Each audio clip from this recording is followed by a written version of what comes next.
So good morning everyone. In this lecture we are going to cover another important aspect of Java, which is the nested classes, or we call it as the inner classes. So what are nested classes or the inner classes? When I say nested classes or the inner classes, they are one and the same thing. Inner classes are also called as the nested classes. So inner classes, they are, as the name suggests, they are the classes defined within the class. So we have a class, within a class we have another class, that is called as the inner class or the nested class. So in this lecture we will describe one of the most useful applications of the inner classes. And basically the inner classes, they are used as the helping classes. We also call them the helping classes. So nested classes are the classes that are defined within other classes, and the class that includes the nested class is called as outer class. So we have an outer class and we have a inner class. Defining an inner class is very straightforward. We will simply include a definition of a class inside the class.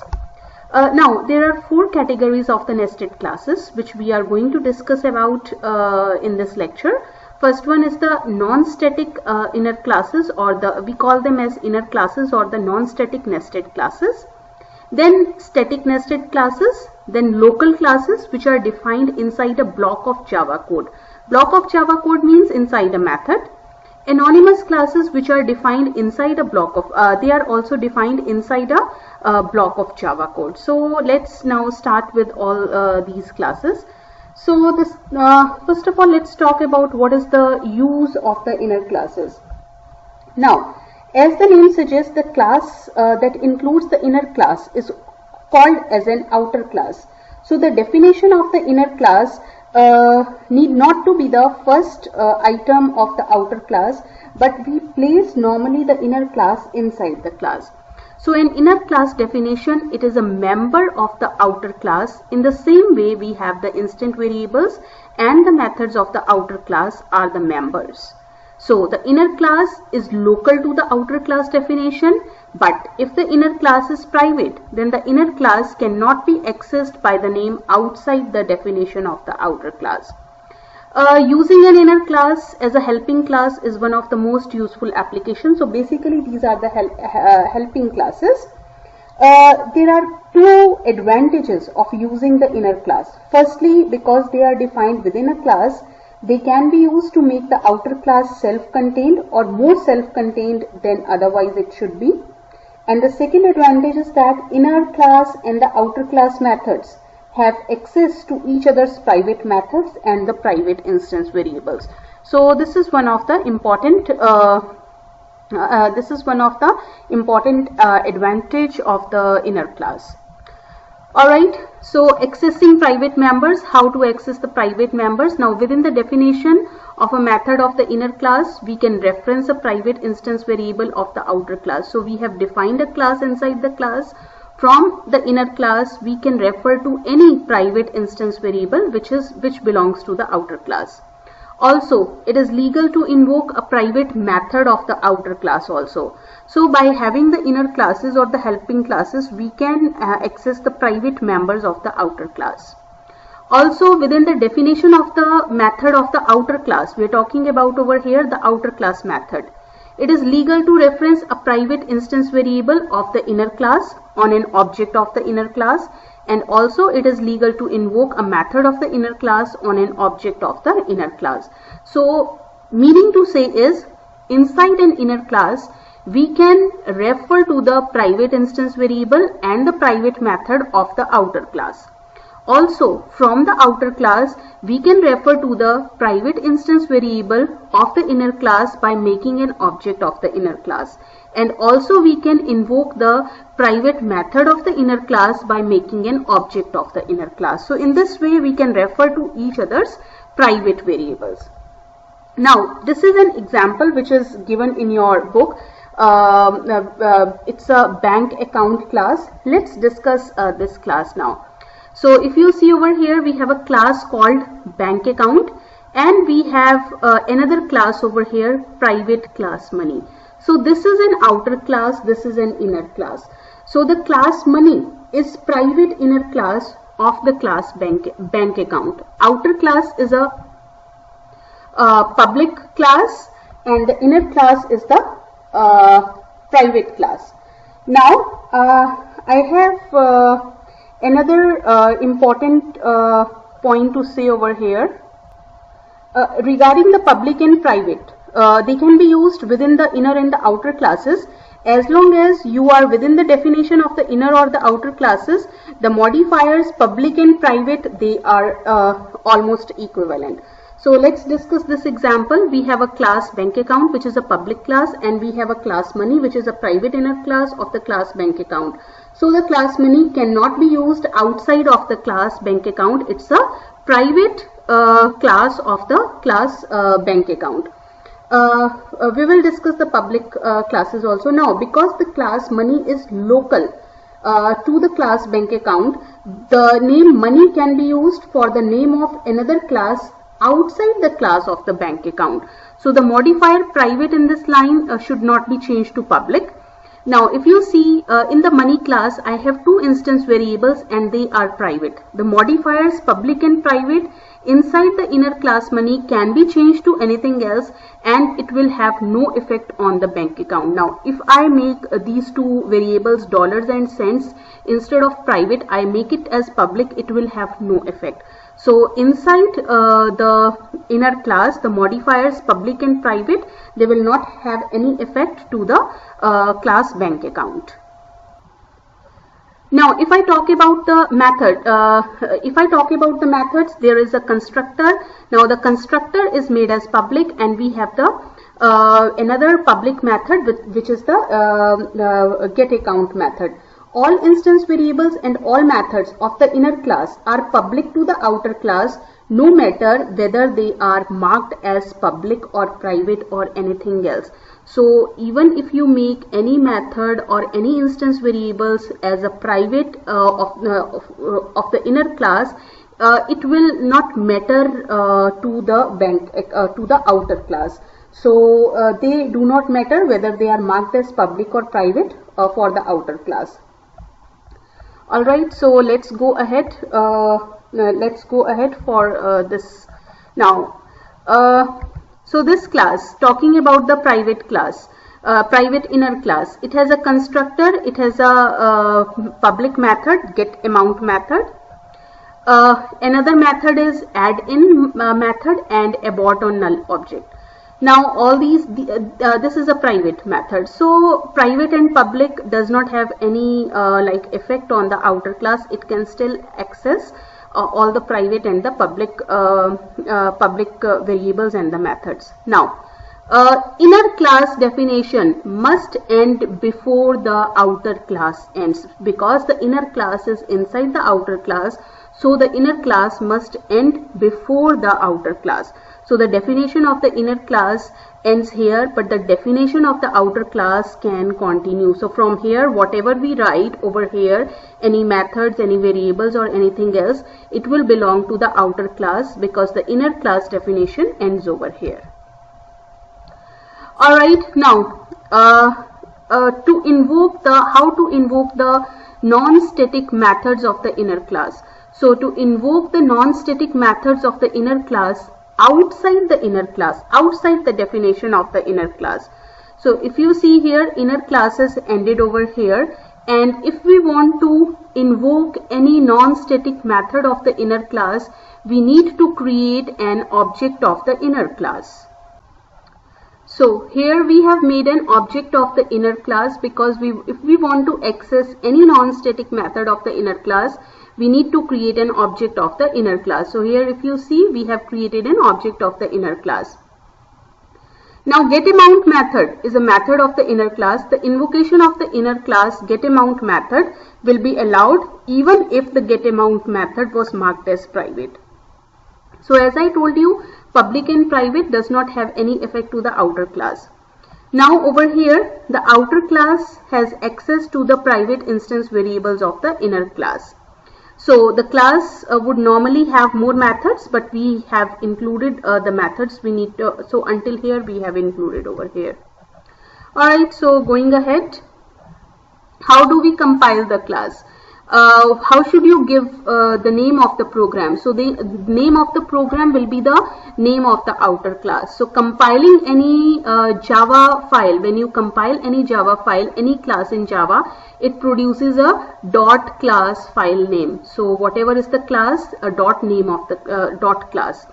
Now compiling a class with an inner and outer classes, it causes both the classes to be compiled, and it will produce a class file such as class name dot class. It will produce two class files for the one program, and then class name dollar inner class name dot class. It will be the outer class name, and it will be the outer class name dollar inner class name dot class. So it will produce two class files instead of the one class file. Alright, so let's talk about how to use this keyword in the inner class. But before we start using this keyword, let me just give you a demo of the inner class. Let's have a demo for the inner class. Alright, so I have a program over here.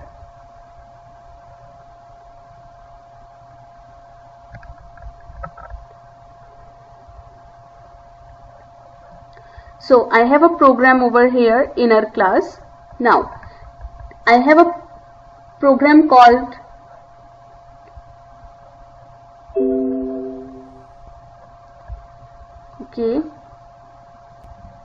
okay, so let's discuss this program. I have a class called assignment. This is an outer class. The class assignment has one instance variable which is LT1 and of double type.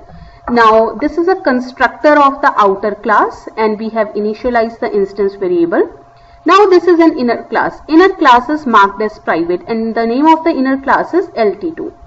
Inside the inner class I have two instance variables, and the instance variables are of a private and they are double type. Then I have the constructor for the inner class, where I am initializing only one variable, not the other one.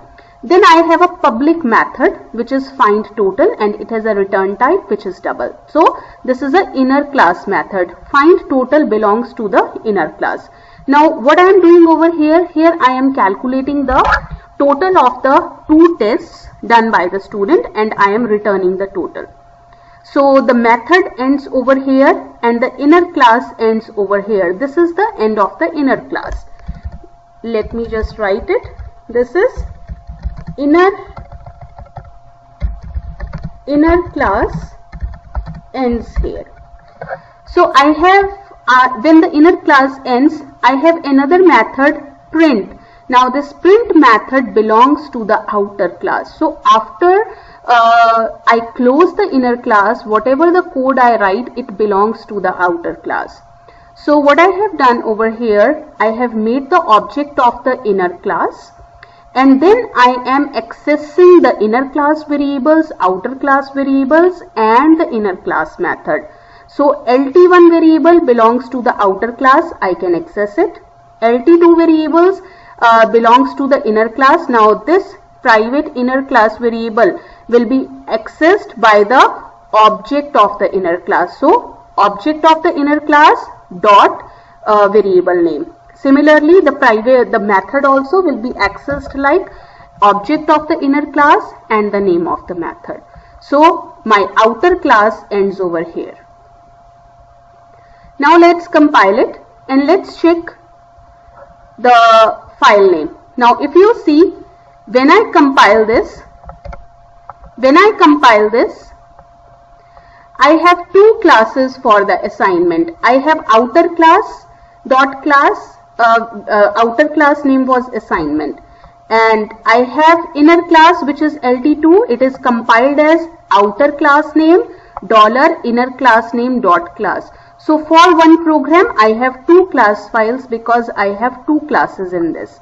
Now let's try to run the main program for this. Now here what I have done, I have made the object of the outer class and just called the outer class method because outer class is printing everything. Alright, so let's just look at it. So it's printing all the variables and it's printing the total. So this is how we can make a very simple program using the inner classes. Now let's talk more about inner classes, how to use this keyword and what are the different types of inner classes we can have. Using this variable in the inner classes. So this reference is applicable to inside the inner class. We can use it. From within an instance of the inner class, we can refer to two objects, inner object and the outer object. And to access the inner class object, we use this. And to access the outer class object, we use outer class name dot this. So inside the inner class, we can use the this keyword. Now, if we want to access any inner class object, we just use simply the keyword this. But if we want to access any object which belongs to the outer class, we can refer it by name of the outer class dot this keyword. So let's look at this example using this keyword. Now this is a class. Class has one instance variable which is of string type and we have already initialized. Now we have another class inside a class which is class B. Now class B has another variable which is also x. Now this x is of integer type and it has been initialized.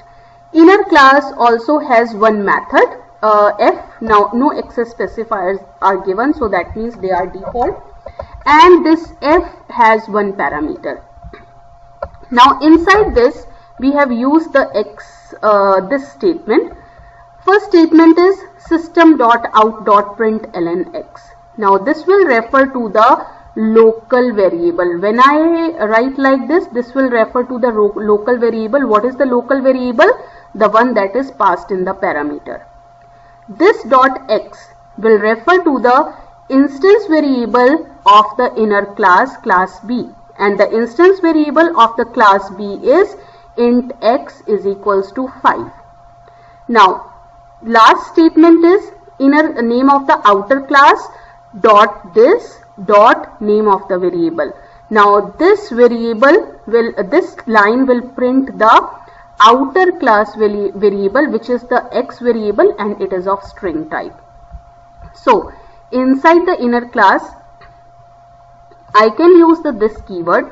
If I want to access any object of the inner class, I just have to use this keyword dot followed by the object name. But if I want to use if I want to access any outer class object, then I have to the syntax is outer class name dot this keyword dot name of the object. Now the method ends over here and the inner class ends over here.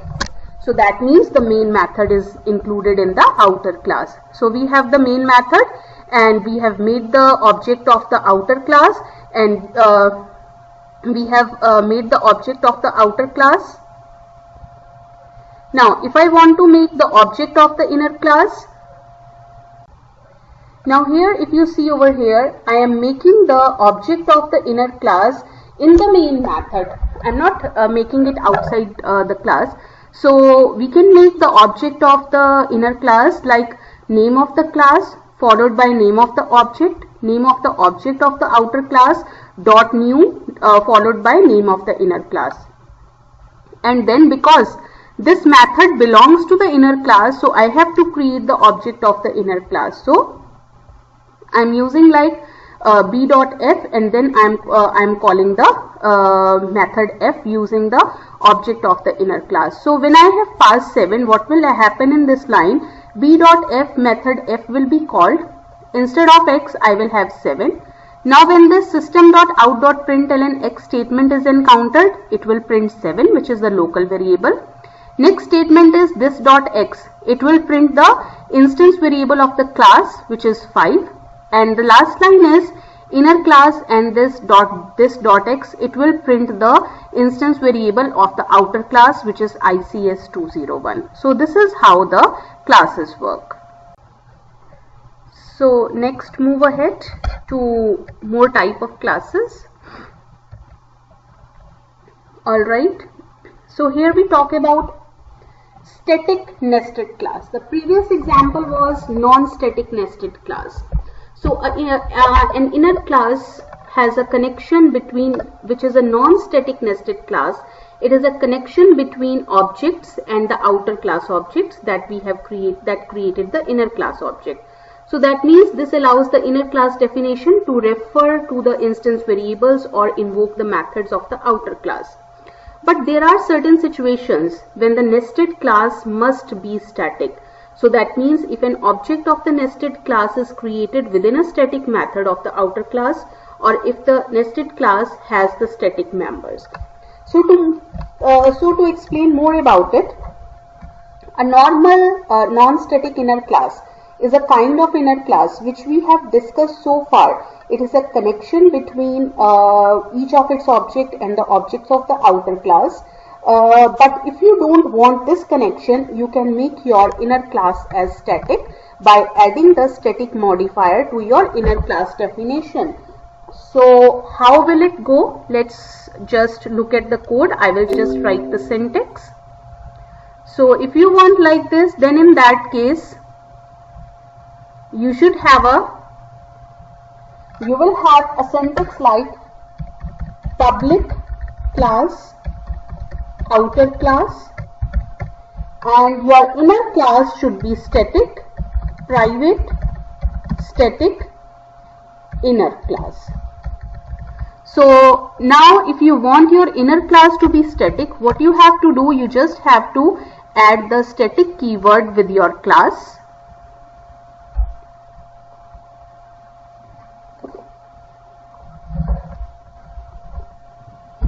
So what is the use and what are the further characteristics? A static inner class can have non-static instance variables and methods. So a static inner class can have non-static instance variables and methods, but an object of the static inner class, it will have no connection with the object of the outer class. So both the objects, they will not be related to each other. You may encounter certain situations where you need an inner class to be static. For example, if you create an object of the inner class within a static method of the outer class, then the inner class must be static. And also a non-static inner class object must arise from the outer class object. Also sometimes you may want your inner class to itself have static members, then the inner class must be static. So if the members of the class, you want to declare it as static, then the class must be static. But a static inner class can also have non-static instance variables and methods. Because a static inner class has no connection to the objects of the outer class, you cannot reference an instance variable or invoke a non-static method of the outer class within the static inner class.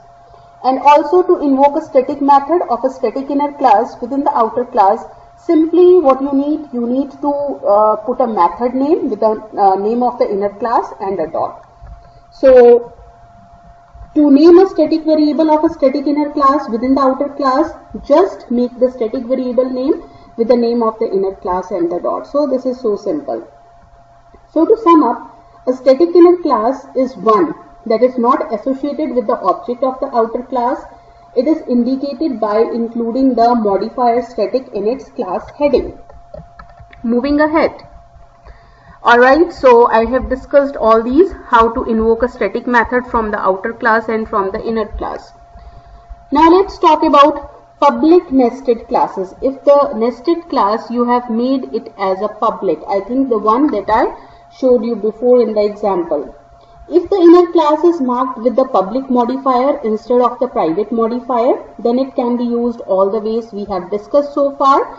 The use of the public variable. It can also be used outside the outer class. So if the inner class is marked as public, it can be used outside the outer class also. The way that you create an object of the inner class outside the outer class is a bit different over here. In case of non-static class, so here In case of non-static nested class, it must be created by using an object of the outer class. I just showed you in the previous example. So we can make name of the outer class object is equals to new outer class, and outer class name dot inner class name, object of the inner class, and then outer class object dot new and followed by the inner class. This is what I explained in the previous example. So the prefix account, which is the outer class object, must come before the new keyword over here when we are making the inner class object. And the new object amount can now invoke all the methods from the inner class, but only can invoke all the methods from the inner class, but only from the inner class. So if I go back over here, what we did, name of the inner class followed by object of the inner class, outer class object dot new followed by the name of the inner class. So this is how you can create. Alright, so going ahead. Now in case of a static nested class, if I have the nested class which is static, how to make the object of the class? It is simpler. Outer class name dot inner class name, name of the inner class object is equals to new outer class name dot inner class name. Now, or in this case, the following are acceptable. You can call the non-static method, you can call the static method, you can call the static method of the outer class also. You can call the non-static method of the inner class, static method, and the static method of the outer class. Now we talk about the local class, another type of the class. A local class is defined within a block of Java code. Local classes are completely hidden in their containing block. When a class name is used only within a block, it can be defined locally. A local class can access instance variables of the outer class and only the final local variable of the enclosing block.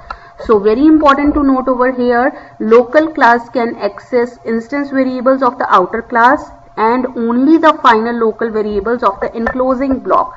Block means some method. So here we have an example of the local class. So for example, we have an outer class. The outer class has a variable instance variable name, and it has been initialized. Now we have a method, public void method.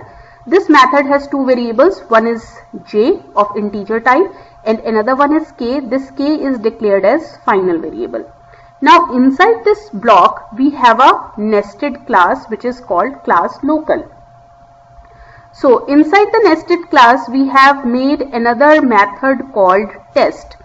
Now what we are doing, we are accessing the variables of the block as well as the variables of the outer class. The outer class is the local class. So when I refer to j, it will give me an error because when I go back, local class can access instance variable of the outer class and final local variables of the enclosing block.